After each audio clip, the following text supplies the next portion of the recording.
Nyxi has become a growing company over the years, providing multiple styles of controllers for the Nintendo Switch. A few years ago, they made a controller called the Nyxi Wizard, which brought the look of the GameCube controller to a modern setting for the Switch and PC.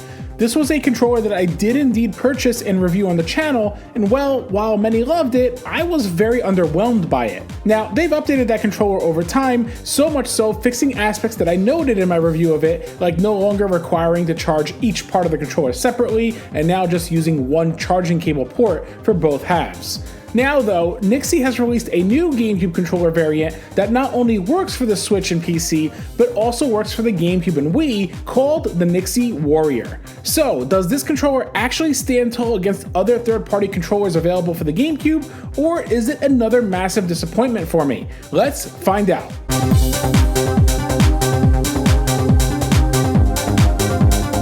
Now, quick disclaimer, Nyxi has actually reached out to me to cover this controller this time around, and while this was provided to me to actually review, I assure you that these are my honest opinions on the controller, as I am a bit critical on several things here. First off, let's unbox this and see what it comes with.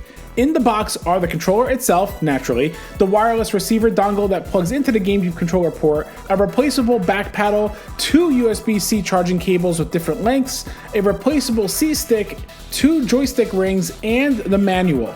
The USB-C charging cables are braided thankfully, and I really do appreciate that right off the bat. Diving into the controller itself, the controller features all the traditional GameCube buttons, A, B, X, Y, as well as the L and R triggers and Z button. There's also an L button for use on the Switch here. The D-pad here does ditch the traditional style and goes for a circular disc of sorts that uses micro switches for feedback. Additionally, the face buttons and Z button will also use micro switches and require minimum button travel to respond to these inputs. I will say, the triggers were the biggest gripe for me with the Wizard, as they just immediately clicked as micro switches. This time for the Warrior though, you can fully press the L and R triggers down, and furthermore, you can switch the input style individually, pushing these buttons in the back up, and then you can have less travel time between the trigger buttons, if you prefer lesser analog travel. I do appreciate the fact that they improved this aspect and provided the option as well. Additionally, there are two programmable buttons in the rear of the controller, and if you'd rather have no buttons in the back, you can pop out the plate that's provided by default and use the provided one that's in the box. When programming a button, you simply hold down the setting button on the controller, followed by either of the rear buttons until the LED flashes, then press the button you want programmed there, and you're good to go.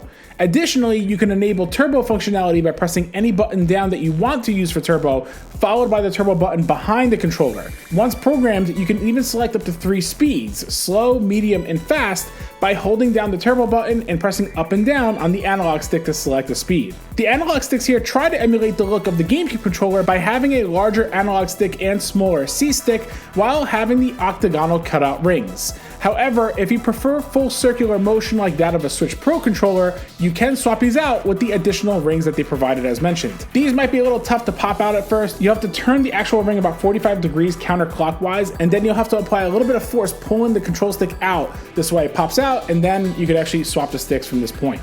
The analog sticks are indeed Hall effect sticks, which means that you won't experience any drifting over the course of the controller's use. The look and feel of the controller is definitely on the bulkier side than the original GameCube controller, or even compared to the Retro Fighters BattlerGC and BattlerGC Pro controllers. As far as playing games with it on the GameCube or even the Wii, you'll simply plug the receiver into the controller port, press and hold the Nyxi sync button that's over here, press the pair button that's on top of the controller until you see the Nyxi icon rapidly flashing, and once it vibrates and the lights at the bottom are solid, you're good to go. The next aspect is using the controller on the Switch, which easily pairs to the console. The games I tried all seem to respond fine enough with the controller, and thankfully lets you wake the console pressing the home button here. As for the Switch 2, the controller also pairs pretty smoothly on there, but the one button wake up does not work, as it does read it as a Switch 1 Pro controller rather than a Switch 2 Pro controller. This means that you also cannot program the rear buttons. Hey everyone, hope you're enjoying the video so far. I just want to take a moment to thank today's sponsor, Goodiez. So Goodiez is a gaming app where you can go ahead, buy, sell, and trade in games all through the app itself. If you're looking for certain retro games, you can go ahead and type those in the search bar in the buying section. But what makes it unique is if there's a certain game you're looking for, but there's a certain price point you're looking to pay up for, you can actually put an offer out there and sellers will see that and throw the offer back at you to see if you're interested in moving forward. Additionally, you can also choose the type of condition you are looking for, whether it's a loose copy or a complete in-box copy. Heck, even brand new copies. The other thing is the trade-in feature, like I mentioned, which is a great way to get rid of a variety of games that you no longer want in your collection. And what's nice is that the Goodiez app actually offers upwards of 70% of price charting values. So you're gonna get a pretty solid deal when you get rid of the games through them. It's a great way to get rid of some games quickly out of your collection and put that credit toward other games, whether other retro games or even upcoming games for current gen consoles. I will leave a link in the description down below for the Goodiez app for both iOS and Android for you to check out. Thank you again to Goodiez for sponsoring today's video. Back to the rest of the episode. Intrigued so far? Well, here are the gripes I do have with the controller and the overall packaging. Looking at the box, I will say it does have a generic look to it, having a generic font for where it says Warrior and all the platforms it works with. It looks exactly like what you would get from knockoff overseas brand products from Amazon. This may seem small and nitpicky, but getting a product to unbox should be an experience, and the box should grab your attention. Upon opening the box, we find the controller, and then there's the pack accessories. But the problem here, at least to me, is the grammar is completely wrong. The lowercase p, but an uppercase A. Again, it just gives this more generic feel to an overseas product. Next, the analog sticks themselves. While they may seem smooth, they don't quite feel right to me. I can't quite describe it, but playing a variety of games, I felt I played so much worse than I normally do when I'd use a traditional GameCube controller or even the Retro Fighters BattlerGC Pro controller.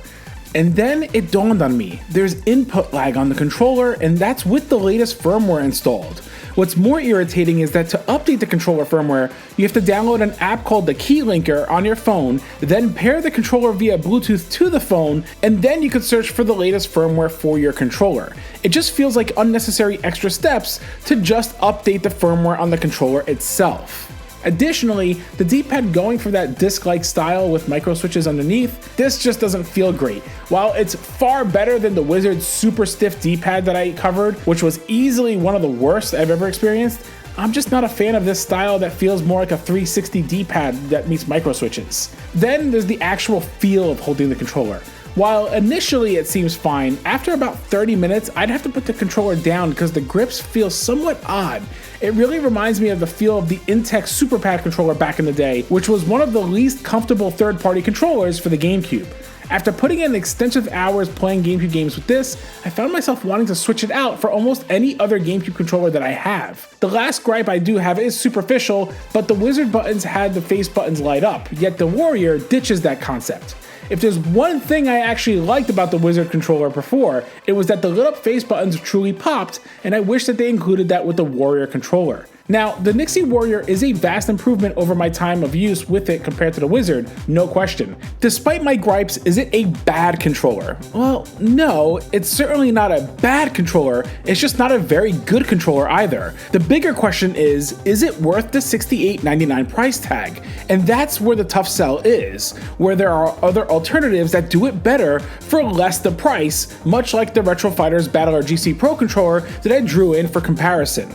However, if you prefer the slightly bigger controller form factor, the micro switch buttons that provide minimal travel time with each button press, and swappable control sticks, let alone even the Hall effect sticks, then the Nyxi Warrior may be worth looking into, which I will provide a link for down below. I do want to thank Nyxi again for providing me the opportunity to cover this controller on the channel. So, what are your thoughts? Does this controller intrigue you? Sound off in the comments below, as I'd love to hear your thoughts. Additionally, shout out to my GCG Nation enthusiasts, Local S'mores Pop-Tart, Retro Wolf, Alejandro Mendoza, Julio Cesar Garcia Zamora 34, and Daniel Herrera for further supporting the channel. If you really enjoy the content and are interested in further supporting the channel, click that join button, and for $2 a month, you'll get early access to videos, membership shoutouts and videos, and exclusive icons that I made that go next to your username when commenting. I hope you all enjoyed, and I will catch you all in the next video, GCG Nation.